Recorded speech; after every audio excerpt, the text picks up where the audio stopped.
So the ring on the silicone piece, I usually put it on like this.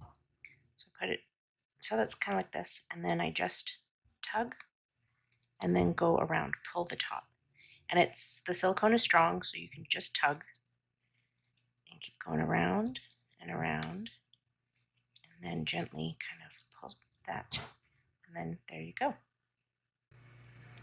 So for the smaller rings, same as before, same with the big ones. You just put it on, and you put your finger in there, and then you pull, pull, pull, pull, in a circular way, just pulling up, pull, pull, there you go. And it's the same thing.